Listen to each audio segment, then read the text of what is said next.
வணக்கம் Jacqueline. Hi, வணக்கம் வணக்கம் மக்களே, எல்லாரும் எப்படி இருக்கீங்க? எல்லாம் வந்துக்கிட்டே இருக்காங்க. So start. ஓகே, வெளியே வந்த பிறகு ரெஸ்பான்ஸ் எப்படி இருக்கு? சூப்பரா இருக்கு. இவ்வளோ லவ் நம்மளுக்கு இருக்கா வெளியில, இது தெரியாம நம்ம உள்ள வந்து ஐயோ அப்படின்னு ஏதோ ஒரு இடத்துல சரி நம்ம யாருமே பாராட்ட மாட்டாங்களேன்னு பயங்கரமா ஏங்கி இருப்போம். உள்ள வெளியில வந்தா உனக்கு வா நாங்க இவ்வளவு லவ் தரோம் அப்படின்னு நிறைய மக்கள் இருக்காங்க அப்படின்னு புரிஞ்சுக்கிட்டேன். ரொம்ப ரொம்ப ஹாப்பியா இருக்கு. ஆக்சுவலி இங்கே நிறைய லவ் வந்துட்டு இருக்கு. என்னது? நிறைய லவ் வந்துட்டு இருக்கீங்க. நிறைய லவ். ஸோ நீங்க வெளில வந்தோடனே ஃபர்ஸ்ட் பண்ண விஷயம்னா என்ன விஷயம்? நான் வெளியில வந்து ஃபர்ஸ்ட் போய் எங்க மம்மியும் பார்த்தேன். அதுக்கப்புறமா வந்துட்டு என் ஃப்ரெண்ட்ஸோட நிம்மதியா கொஞ்ச நேரம் உட்காந்து இந்த ஃபில்டர்லாம் போடாம நம்ம பேசி நம்ம மனசுக்கு தோணுனதை நம்ம பேசிட்டு கொஞ்ச நேரம் அதுக்கப்புறம் நிம்மதியா போய் தூங்கினேன் என் பெட்ல. அதுதான் நான் பண்ண ஃபர்ஸ்ட் விஷயம் வெளில வந்த உடனே. பிளஸ் என்னோட வீட்டு முன்னாடி என்னோட ஊர்ல இருக்கிறவங்களே ஒரு 50 பேர் வந்திருந்தாங்க. ரொம்ப லேட் நைட் தான் நான் வீட்டுக்கு போனது. அப்பெல்லாம் பார்க்கும்போது ஐயோ நம்ம சின்ன வயசுல இருந்து வளர்ந்த இடம் அவங்களுக்கே ரொம்ப பிடிச்சிருக்குன்றது ரொம்ப சந்தோஷமா இருந்துச்சு. சவுண்ட் உங்களுக்கு எவ்வளவு பிடிக்கும்? சவுண்ட் எனக்கு ரொம்ப பிடிக்கும். சவுண்ட் வந்து விளையாட்டுத்தனமா, இப்ப எப்படி நீங்க வெளியில இருந்து அவங்க கியூட் அப்படின்னு நினைச்சிருக்கீங்களோ அந்த மாதிரி எனக்குமே உள்ள வந்து செம்ம காமெடியா ஃபன்னியா நிறைய இடத்துல நம்ம ரொம்ப டவுனா இருக்கும் போதெல்லாம் வந்துட்டு சவுண்ட் எனக்காக நிறைய விஷயங்கள் பண்ணியிருக்காங்க. பிளஸ் அதான் சொல்றேனே, எல்லார்கிட்டயுமே எல்லாமே நல்ல விஷயங்கள் மட்டும்தான் நம்ம எதிர்பார்க்க முடியுமான்னு அப்படி இல்லை.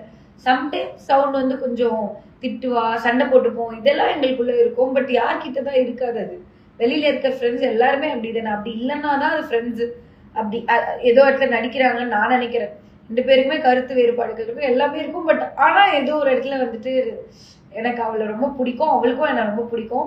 அது ஒரு மாதிரி நீங்க வீடியோஸ் எல்லாம் பார்க்கும்போதே தெரியும். அது ஒரு மாதிரி நல்லா இருக்கும், ஜென்யூனா இருக்கும். வெளியில வந்தோடனே எனக்கு இன்னும் அதிகமா ஆயிடுச்சு லவ். அந்த அளவுக்கு கியூட்டா இருந்துச்சு நிறைய விஷயங்கள்.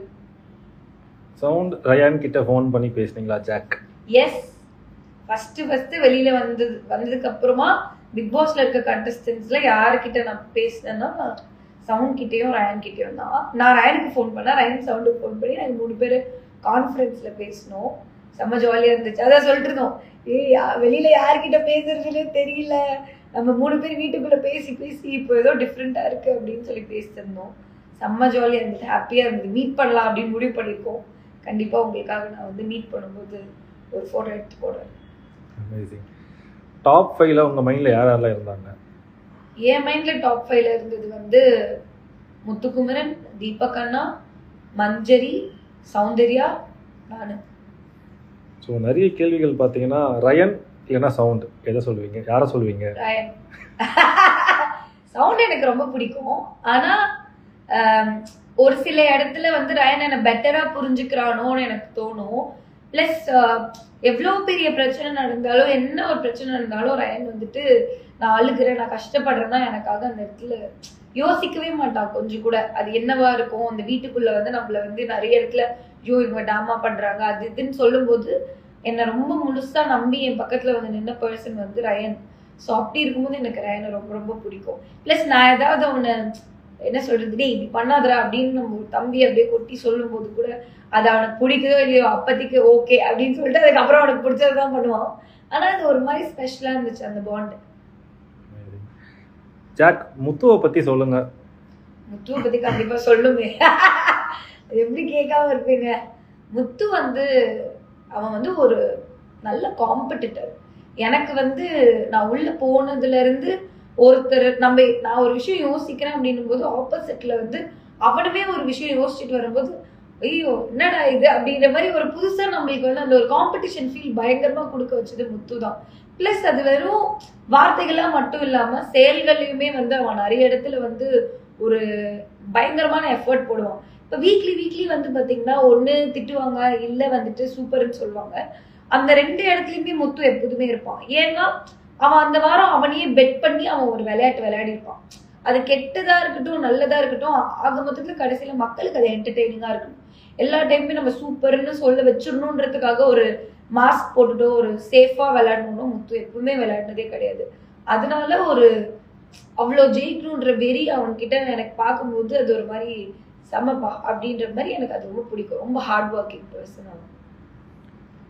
சவுண்ட் ரன்னர் அப் வருவாங்கன்னு எதிர்பார்த்தீங்களா? எதிர்பார்த்தேன்.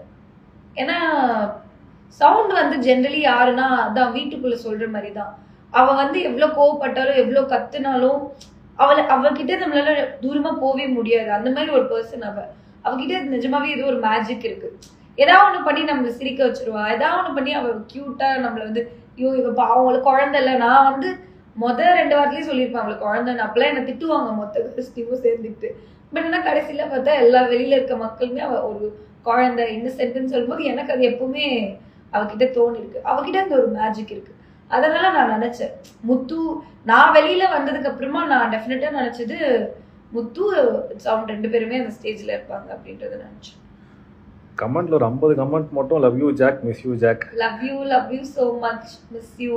எனக்கே ரொம்ப மிஸ்ஸிங்ஸா இருக்குங்க. உங்களுக்கு நீங்க சொல்றீங்க ஐயோ நாங்க வந்து 24 hours லைவ்ல உங்களை பார்க்கலன்னு. எனக்கு எப்படி இருக்குன்னா ஐயோ நம்ம இப்போ என்ன சொல்றது வீட்டுக்கு வந்துட்டோமே, இப்போ நம்மள யாருமே பார்க்கலையே, நம்ம இன்னைக்கு என்ன பண்ணணும், என்ன டாஸ்க் பண்ணணும், அந்த ஒரு இதுல போயிடுச்சு எனக்கு.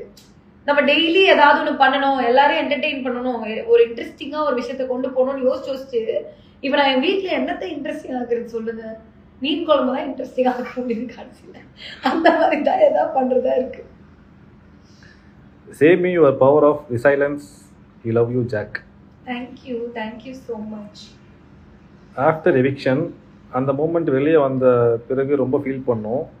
ஐ க்ரை லைக் எனிதிங். என்னால் அக்செப்ட் பண்ணிக்க முடியல. How you handle that moment? அதான் வெளியில வந்துருவோமோன்னு ஒரு பயம் இருந்தது. அப்ப வரைக்கும் பயங்கரமா அழுதேன். ஒன்ஸ் நான் வெளியில வந்த உடனே எனக்கு எப்படி இருந்துச்சுன்னா ஏதோ ஒரு இடத்துல வந்து என்னை புரிஞ்சுப்பாங்க, நான் வந்து எதுக்காக இந்த மூவ் எடுத்தேன் அப்படின்னு என்னை புரிஞ்சுப்பாங்க அப்படின்னு நான் நம்பினேன். அதுக்கப்புறமா வெளியில வந்தோடனே ஃபர்ஸ்ட் எனக்கு பயங்கரமா சேனல்ல வந்துட்டு இந்த பிக் பாஸ்ல ஏடிஸ்ல ஒர்க் பண்ணுவாங்க. அதுல வந்து நிறைய இந்த இன்டர்ன்ஸ் குட்டி குட்டி பொண்ணுங்க 23-24 இயர்ஸ் அவங்கெல்லாம் கண் கலங்கி அப்படி நின்றுட்டு இருந்தாங்க. அவங்க பார்த்துட்டு என்கிட்ட கா நீ வந்து வேற லெவல்கா, நீ பயங்கரமான மோட்டிவேஷன்கா அப்படிலாம் சொல்லும்போது ஏதோ ஒரு இடத்துல அவங்க எனக்காக அவ்வளோ கனெக்ட் ஆகி ஃபீல் பண்ணும்போது பரவாயில்ல, நம்மளுக்காக இத்தனை பேர் இருக்காங்க, இத்தனை பேர் நம்மளை அண்டர்ஸ்டாண்ட் பண்ணிக்கிறாங்க, இதுக்கு மேல நம்ம அழுதோ கஷ்டப்பட்டோ அது வந்து அது நல்லா இருக்காது. இவ்வளோ பேரை நம்ம வந்து ஏதோ ஒரு இடத்துல வந்துட்டு ஃபீல் பண்ண வச்சிருக்கணும் போது நம்ம ஸ்ட்ராங்கா இருக்கணும், அதை தான் நான் எல்லாருக்கும் கொடுக்கறதா இருக்கணும் அப்படின்ற மாதிரி எனக்கு தோணி நான் அதுக்கப்புறம் ஓகே ஆயிட்டேன். ஆக்சுவலி உங்களோட லவ் தான் என்னை ரொம்ப ஹீல் பண்ணுச்சு. எனக்கு தெரிஞ்ச கண்டஸ்டன்ட்லி சீக்கிரமா ஹீல் ஆனது நான் தான் நினைக்கிறேன். ஹோப்ஃபுல்லி. வெளியே இருக்கிற லவ் எப்படி இருக்கு உங்களுக்கு, அதை பத்தி என்ன நினைக்கிறீங்க? அதான் நான் சொன்னதுதான் பயங்கரமான லவ். ஒரே நான் வந்து வெளியில வந்து இவங்க வந்து ஏன் இந்த பெட்டி எடுத்தாங்க, இது என்ன அது என்னன்னு நெகட்டிவா தப்பா யாருமே சொல்ல, எல்லாருமே வந்து நீ எடுக்காம இருந்திருக்கலாம்ல அப்படின்னு ஒரு உரிமையில சொன்னாங்களே தவிர யாருமே என்ன அத்தனை நாள் வரைக்கும் வேற யாரோ ஒருத்தவங்களோட ஃபேனா இருந்தாலுமே அத்தனை நாள் வரைக்கும் என்ன விமர்சனம் பண்ணிட்டு இருந்த எல்லாருமே அந்த இடத்துல எனக்காக ஒரு செகண்ட் யோசிச்சு சே அந்த பொண்ணு நல்ல பிளேயரா அப்படின்னு சொல்லும் போது எனக்கு அந்த லவ் நிஜமாவே பா யாரா இவங்கெல்லாம் அப்படின்ற மாதிரி இருந்துச்சு. நிஜமாவே ரொம்ப ரொம்ப ஹாப்பி. மஞ்சரி பத்தி சொல்லுங்க. மஞ்ச் வந்து ஒரு ரொம்ப நாலேஜபிளான ஒரு பர்சன். இப்போ நம்ம சொசைட்டில வந்து எப்படி இருக்கோம்னா பெண்கள் அப்படின்றதுக்கு ஒரு சில இது இருக்கும், வரைமுறை எப்படி இருப்பாங்க அது எல்லாத்தையுமே பிரேக் பண்ணதுதான் மஞ்சரி நான் நினைக்கிறேன். அவங்க வந்து ரொம்ப ஒரு ஸ்ட்ராங்கான person. At the same time அவங்களுக்கு கஷ்டமா இருந்தா அழுவாங்க. அவங்களுக்கு பயங்கரமா பேம்பரிங், அவங்கள பார்த்துக்கணும். பட் அதே டைம்ல அவங்க நிறைய பேர் சூப்பரா பார்த்துப்பாங்க. ரொம்ப அறிவா பேசுவாங்க. ஆனா அவங்க யாராவது ஒருத்தர் வந்து நீ இது பேசுறது ரொம்ப தப்பா இருக்குன்னு சொன்னாலும் ஏத்துப்பாங்க. ஸோ இப்படிதான் இருக்கணும்ன்ற ஒரு லைனையே உடைச்சிட்டு வந்தது மஞ்சரின்னு தான் நினைக்கிறேன். அவங்கள பார்க்கும்போது எனக்கு நிஜமாவே தோணி இருக்குப்பா யாரா இவங்கள மாதிரி நம்ம ஒரு நாள் ஃபைன் டியூன் ஆயிடணும் அப்படின்னு நான் நினைச்சிருக்கேன். எனக்கு அவங்க கூட பேசின நிறைய விஷயங்கள் வீட்டுக்குள்ள நம்ம சிரிச்சுப்போம், கலாச்சிப்போம், காசிப் பண்ணுவோம். பட் ஆனா நிறைய சோசியலா இருக்கிற விஷயங்கள், நிறைய என்ன சொல்றது அறிவை வந்து எனக்குள்ள அவங்க கொடுத்துருக்காங்க. நான் அப்படி பார்ப்பேன், மஞ்சரி என்ன மஞ்சரி உனக்கு இவ்வளோ தெரியுது அப்படின்ற அளவுக்கு நான் பார்த்துருக்கேன். She is very talented and ரொம்ப நாலேஜபிள் பர்சன். பொண்ணுங்க வந்து அழகுன்றதை தாண்டி அறிவுன்றத வந்து எனக்கு அதிகமா புரிய வச்சது மஞ்சரி தான். உங்களுக்கும் தீபக் ப்ரோக்கும் இருக்கிற பாண்ட் பத்தி சொல்லுங்க. தீபக் அண்ணா வந்து அவர் ஒரு கியூட்டிங்க. அவரு முன்னாடி எல்லாம் வந்த புதுசுல ஏதோ ஒரு இடத்துல அவர் வந்து நம்ம இப்படிதான்ப்பா அப்படின்னு வந்துட்டாரு. ஆனா ஒரு கட்டத்துக்கு மேல அவரால் அப்படி இருக்கவே முடியல. அவர் செம்ம ஒரு மாதிரி. இப்போ நீங்களும் நானும் கேம் விளையாடுறோம்னா நம்ம யாராவது தப்பு பண்றாங்களா அவங்க கிட்ட தப்புன்னு நம்ம போய் சொன்னா நம்ம வந்து சூப்பர்ப்பா அப்படின்னு வெளியில நம்மள சொல்லுவாங்க அப்படின்னு ஏதோ ஒரு இடத்துல நம்மளுக்கு இருக்கும்ல. ஆனா தீபக் எனக்கு அப்படி இருக்காது.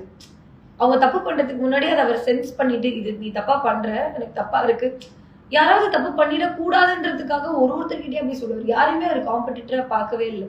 எனக்கு தெரிஞ்ச அந்த வீட்டுல வந்து அவர் யாருக்கிட்டயுமே பெருசா போயிட்டு ஒரு பர்சனலா ஒரு சண்டை வச்சுக்கிட்டு நான் பார்த்ததே இல்லை. எல்லாரையுமே அவர் கரெக்ட் பண்ணியிருக்காரு. எல்லாருக்கும் அவருக்கு வந்து நம்மளுக்கு வெளில கெட்டது நடக்குமா நல்லது நடக்குமான்லாம் அவர் கிடையாது. அவரோட கேர் நான் கொடுத்துட்டு தான் இருப்பேன். நீ வேணும்னா எடுத்துக்கோ இல்லைன்னா விட்டுரு, அந்த மாதிரி ஒரு பர்சன். எனக்கு நிறைய இடத்துல வந்து அவர் வந்து ரொம்ப ஸ்வீட்டா ஒரு கட்டத்துக்கு மேலெல்லாம் எங்களுக்கு சண்டெல்லாம் போட்டு செகண்ட் ஹாஃப்லாம் எனக்கு எப்படி ஆயிட்டாருன்னா நீ சொல்றது கரெக்ட் தான் ஜாக் ஆனா அப்படின்னு சொல்லுவாரு. அதெல்லாம் பார்க்கும்போது செம்ம ஸ்வீட்டு. அவரோட ஃபேமிலியாவே எனக்கு ரொம்ப பிடிக்கும். அவங்க வைஃப் அவங்க குழந்தைப்பா அதெல்லாம் பார்க்கும்போது நம்ம குடும்பம் எப்படி இருக்கணும்ப்பா அப்படின்னு இருக்கும். எனக்கு தீபக் எனக்கு ரொம்ப ரொம்ப பிடிக்கும். What's your thought process while learning for money box? நம்ம 14 வாரம் 15 வாரம் வந்து சேவ் ஆகி வீட்டுக்குள்ள உட்காந்துருக்கோம்னா எதுக்கு? நம்மளுக்காக ஓட் போடுறாங்கன்னா எதுக்கு? நம்ம ஏதோ ஒரு இடத்துல மக்களுக்காக சுவாரஸ்யமா இந்த கேம் விளையாடி டெய்லி அவங்களுக்கு வந்து போர் அடிக்காம நம்ம ஏதோ ஒரு விளையாடுறத பார்த்து அவங்க என்டர்டெயின் ஆகணுன்றதுக்காக தான். அப்படி இருக்கும்போது ஒரு பாக்ஸ் வருது, அதுக்கு நீ போயிட்டு வர்றன்னும் போது எனக்கு எவ்வளோ அட்ரினல் ரஷ் இருக்குமோ அது எனக்காக சப்போர்ட் பண்றவங்களா இருக்கட்டும் இல்லை பார்க்குறவங்களுக்கா இருக்கட்டும் அந்த இது இருக்கும். அப்ப நான் உள்ளே உட்காந்துட்டு கடைசி வரைக்கும் ஐயோ ஜாக் போவே இல்லையோ, இப்ப எல்லாருமே சொல்லலாம் நீ போயிருக்க வேண்டாம் அப்படின்னு. பட் ஆனா அது நான் போகாம இருந்தா நானே பயங்கரமா ஃபீல் பண்ணிருப்பேன். எனக்கு சப்போர்ட் பண்றவங்க ஏதோ ஒரு இடத்துல போயிருக்கலாமோ ஜாக் அப்படின்னு அவங்கள நான் கீழே போட்டுறக்கூடாதுன்னு நினைச்சேன். அதுக்காக தான் நான் ஓடினேன். லாஸ்ட் மணி பாக்ஸ்க்கு அட்லீஸ்ட் போயிடணும், போங்கப்பா பாத்துக்கலாம் அப்படின்ற மாதிரி. ஸோ அதுக்காக தான் அந்த மணி பாக்ஸ். இந்த காசு எல்லாம் போகும்போது இருந்துச்சு காசு சம்பாதிக்கணும்லாம், அது ஒரு கட்டத்துக்கு மேல அட போங்கப்பா அப்படின்ற மாதிரி ஆயிடுச்சு. உங்களுக்கு பிடிச்ச டாஸ்க்னா என்ன டாஸ்க் சொல்லுவீங்க? எனக்கு ரொம்ப பிடிச்சது பொம்மை டாஸ்க். பொம்மை டாஸ்க் வந்து ஒரு மாதிரி வெறித்தனமா இருந்துச்சு, பயங்கரமா விளையாடணும். அதுக்கப்புறமா செங்கல் ரொம்ப பிடிச்சிருந்துச்சு. அதுவுமே வந்து அது எப்படி இருக்கும்னா நம்மளுக்கு வெளியில இருந்து பாக்குறத தாண்டி உள்ள வந்து அது ஓடிக்கிட்டே இருக்கும். ஐயோ எப்போ பயமும் இருக்கும், அதே டைம்ல நம்ம இதா பண்ணணும்னு இருக்கும், ஏதாவது நடந்துருமோன்னு இருக்கும். ஏன்னா பிக் பாஸ் வீட்டுக்குள்ள இதுதான் நடக்கும்னு இல்லைல்ல, என்ன வேணா நடக்கும். மழை பெய்யுது, மழையில பரல்றோம், என்னடா என்னென்னமோ நடக்குது அப்படின்ற மாதிரி ஒரு எக்ஸைட்மெண்ட் கொடுத்தது அந்த 2 டாஸ்க் ரொம்ப பிடிக்கும். அப்புறம் எனக்கு ஸ்கூல் டாஸ்க்கும் ரொம்ப பிடிக்கும். ஜாக், மணி பாக்ஸ் எடுக்கிறது ரிஸ்க்னு தெரியும், ஏன் போனீங்க? அட்லீஸ்ட் பாதியிலே திரும்பி வந்திருக்கலாம்ல, ஏன் பண்ணல? எனக்கு தெரியல, இப்போ நான் பாதியில திரும்பி வர ஆள் கிடையாது. அது நான் ஜென்ரலாவே அந்த மாதிரி இல்லை. ஒரு விஷயம் ஸ்டார்ட் பண்றதுக்கு முன்னாடி நல்லா யோசிப்பேன், நிறைய யோசிப்பேன். பட் ஆனா அது பண்ணிட்டோம்னா நம்ம பண்ணி முடிச்சிடணும் அப்படின்றதுதான் என் மண்டையில இருக்கும். அந்த பாதியில வர்றது எனக்கு பெருசா இஷ்டம் இல்லை. அதனாலதான் நான் பயந்தேன் போய் எடுக்கணுமான்னு.